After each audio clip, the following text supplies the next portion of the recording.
के नै गरेको छु त्यो जब खोज्ने हो भने के पाइन्छ त्यसमा के नै गरेको छु भन्ने को जब कहिले खोज्नु भएको छ त्यसको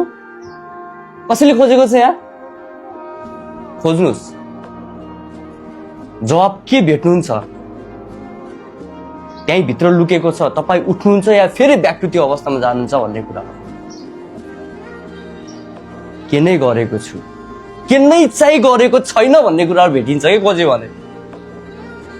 के नै गरेको छु भन्ने एउटा सामान्य मान्छेले गर्ने एउटा छोरा भइसकेपछि छोराले निभाउने जिम्मेवारी एउटा श्रीमान भइसकेपछि श्रीमानले निभाउने जिम्मेवारी र एउटा समाजमा बस्ने व्यक्ति भइसकेपछि त्यो नागरिकले निभाउनु पर्ने भूमिका त्यो जिम्मेवारी हेरौँ न एकचोटि म कहाँ छु म कहाँ चाहिँ पाउँछु आफूलाई भनेर